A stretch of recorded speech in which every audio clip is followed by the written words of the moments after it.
लोग घबराते थे, सबके चेहरे में खौफ, एक डर, एक भय दिखाई देता था। लेकिन हमारी सरकार बनते ही सबसे पहले हमने विश्वास जीतने का काम किया। लोहांडीगुड़ा की जमीन वापसी, 4,000 रुपया प्रति मानक बोरा के दर से तेंदुपत्ता, 65 प्रकार के लघु उपज की खरीदी और उसके वैल्यू एडिशन, वनाधिकार पट्टा, किसानों के ऋण माफी, 2500 रुपये क्विंटल में धान खरीदी, और जितने भी फर्जी मुठभेड़ थे 1200 लोग जेल से हमारी सरकार ने रिहा किया, हमारे शासनकाल में रिहा हुआ। एक वातावरण बनाने का काम किया। पहले ये लोग मानते थे सड़क बन रही है तो ये पैरामिलिट्री फोर्स के लिए आने जाने के लिए बना है, ये कैंप खुला है, ये सड़क जो बनी है वो फोर्स के लिए, और कैंप खोल रहे हैं वो आदिवासियों को गिरफ्तार करने के लिए, वो प्रताड़ित करने के लिए बना है। लेकिन आपने देखा आज जो वातावरण बना, पहले तो पक्के बिल्डिंग स्कूल के थे, उसको भी तोड़ डाले। आज वही नक्सली जो आत्मसमर्पित है वो स्कूल को फिर से बनवा रहे हैं। एक वातावरण बना, विकास की दिशा में लोग चल पड़े,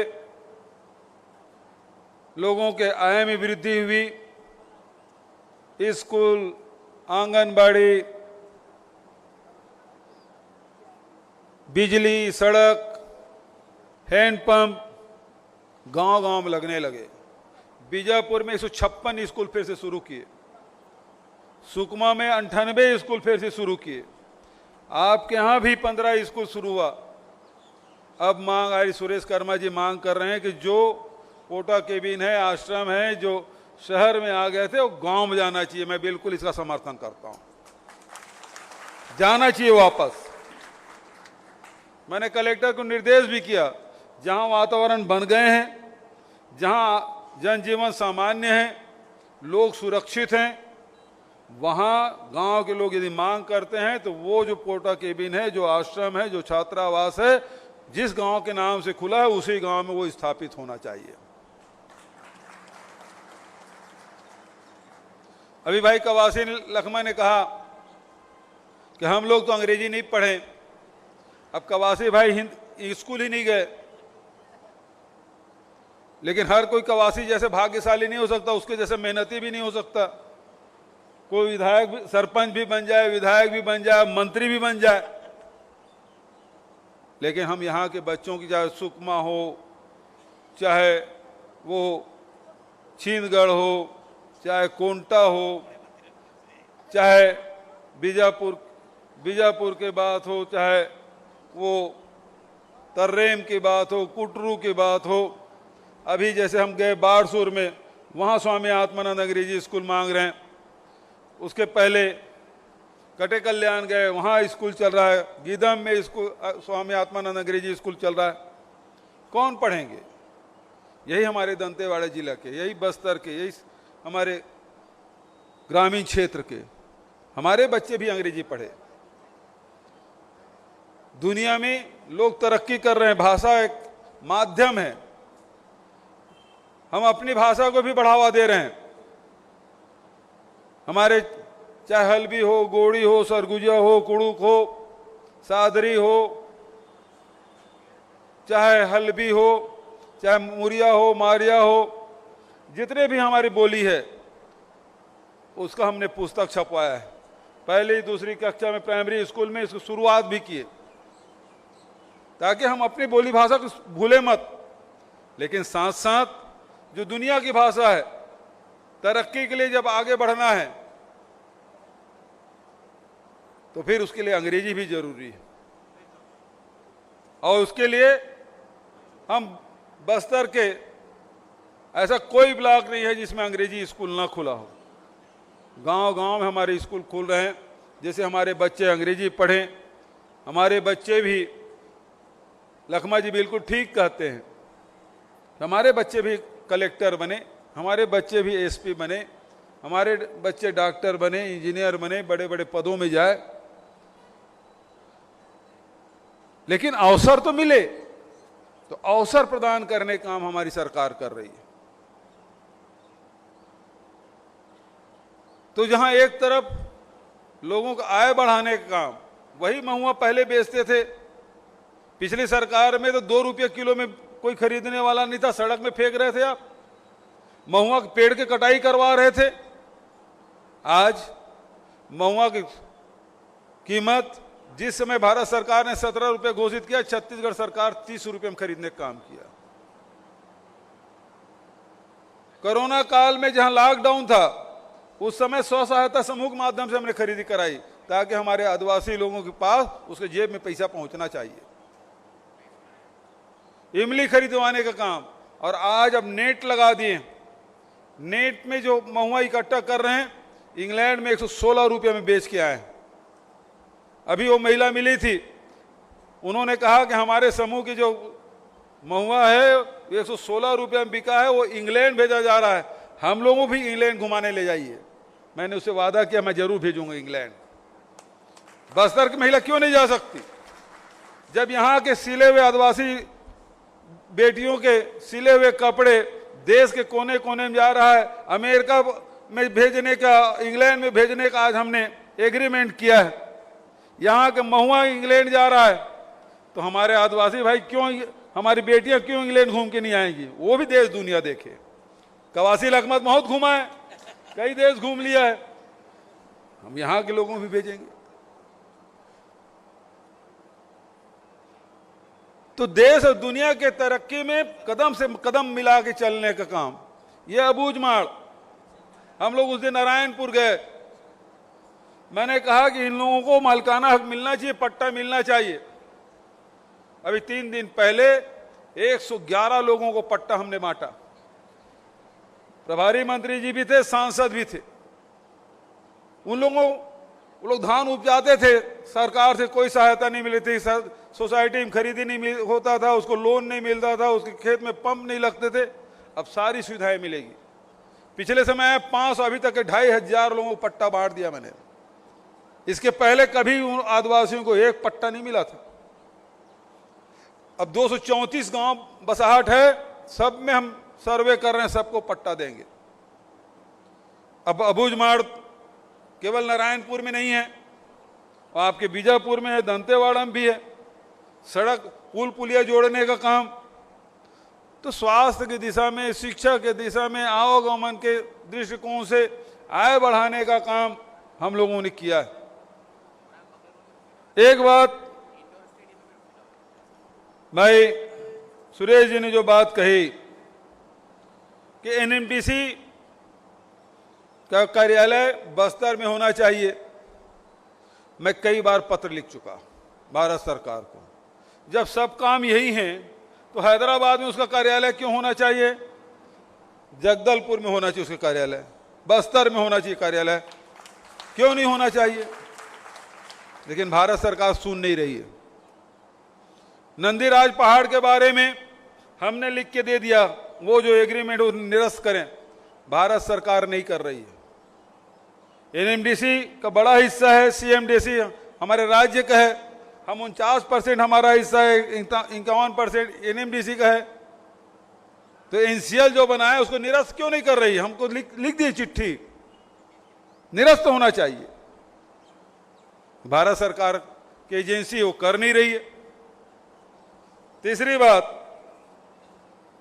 पेशा कानून के बारे में लोग बात करते हैं। सबको पता होना चाहिए कि छत्तीसगढ़ में पेशा एक्ट लागू है। पेशा एक्ट लागू है, नियम नहीं बना। एक कानून और नियम में अंतर है। कानून तो लागू है, नियम नहीं बना है। और नियम के बारे में पहले स्पष्ट कर चुका हूं, यहाँ बस्तर में रहने वाले, सरगुजा में रहने वाले अनुसूचित क्षेत्र जितने भी हैं, वहाँ पेशा एक्ट लागू है। केवल नियम बनाना है और नियम बनाने का काम जब भी हम लोग अगला कैबिनेट की बैठक करेंगे वो नियम पारित होगा। लेकिन बहुत लोग डरे हुए हैं, गैर आदिवासी। डरने किसी की जरूरत नहीं है। मुझे सुकमा पत्रकारों ने पूछा ये एक्ट लागू हो क्या? मैं बोले एक्ट लागू भाई, यही गलत फहमी तुम्हारी, इसको दूर कर लो। नियम भर बनाने का है, किस विभाग में कौन कौन सा अधिकार उस ग्राम सभा को देना है। और ग्राम सभा किससे बनेगा? गांव वाले रहेंगे उससे बनेंगे। आदिवासी की संख्या ज्यादा है तो निश्चित रूप से वो लोग ज्यादा रहेंगे। गैर आदिवासी की संख्या कम है तो जो अनुपातिक रूप से उसके वो सदस्य उतने भी वो सदस्य होंगे। तो गांव में आज जैसे बैठक में बैठते हैं सब लोग, उसी प्रकार से उस बैठक में बैठना है। फैसला आपको बता देंगे भाई, पुलिस विभाग का ये धारा आप उसमें निर्णय करेंगे, वन विभाग का ये कानून है उसका आप निर्णय करेंगे, पंचायत में ये नियम है वो आपके अधीन आएंगे। इतना ही बताना है, उससे ज्यादा कुछ नहीं है। लेकिन हवा बना कर रखें। आज भी ग्राम सभा सबसे महत्वपूर्ण है। वो तो एक्ट है तभी तो लागू है वो। तो नियम बहुत जल्दी बनाएंगे और लागू होगा, लेकिन किसी के डरने और घबराने की जरूरत नहीं है। ग्राम सभा को हम अधिकार संपन्न बनाएंगे और उसमें हम सब रहेंगे।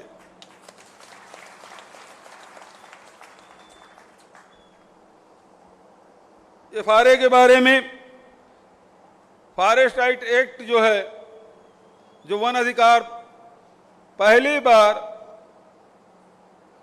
सुप्रीम कोर्ट में यह हुआ कि पूरा प्रकरण निराकरण हो गया है। तो जिसको पट्टा मिला वो काबिज रहेंगे और जिसको पट्टा नहीं मिला और वहाँ कब्जाधारी हैं उन सबको अतिक्रमणकारी मान के उसको बेदखल किया जाए। ये फैसला होने वाला था। हम लोगों ने इंटरवीन किया, भैया हमारे छत्तीसगढ़ में ऐसा नहीं हुआ, अभी आदिवासियों को हमको पट्टा देना है, गैर आदिवासी उसको भी पट्टा देना है, जो वहाँ रह रहे हैं उसको पट्टा देना है, अभी पूरा नहीं हुआ है। और उसके बाद से 1 लाख से अधिक लोगों को अभी तक पट्टा हम लोग दे चुके हैं। सामुदायिक दावा जहां तक की बात है, हिंदुस्तान में केवल छत्तीसगढ़ राज्य है जहां सामुदायिक दावा के तहत 4000 से अधिक सामुदायिक दावा का पट्टा हमने दिया और 5 लाख हेक्टेयर हमने दे दिया है।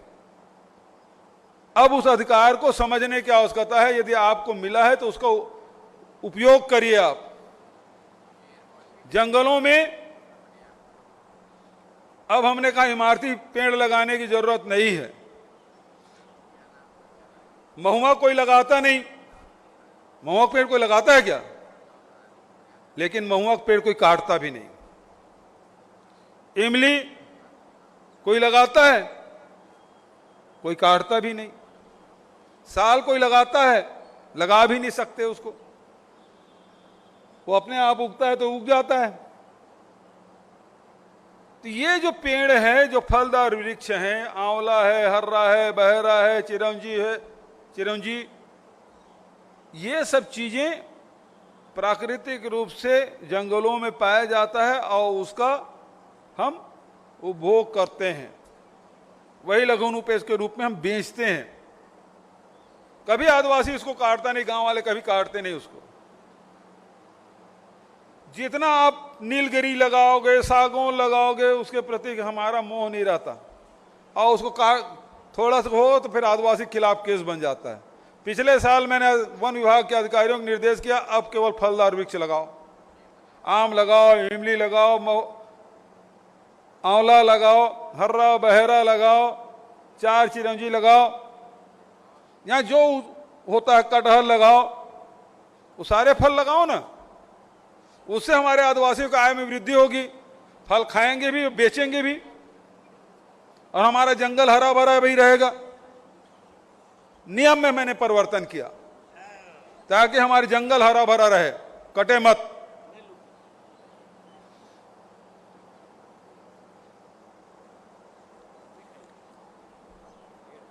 अब बात स्थानीय बोली प्रोत्साहन देने की बात, निश्चित रूप से हमारी सरकार ने पुस्तक छपवाया है, वो आप देख लेंगे, उसमें हम लोग पीछे नहीं हट रहे हैं।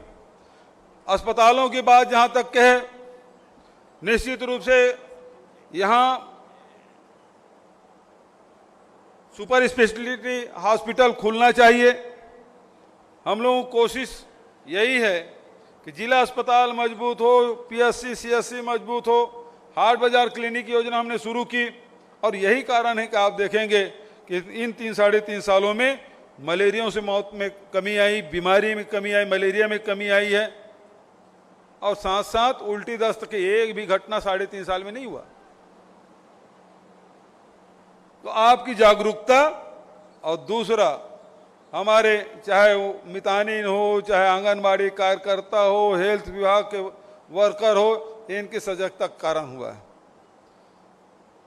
तो स्वास्थ्य की दिशा में आपकी चिंता से मैं बिल्कुल सहमत हूं और होना चाहिए। तो ये सब बातें थी। अब रही बात एक आखिरी भवन बनाने की बात।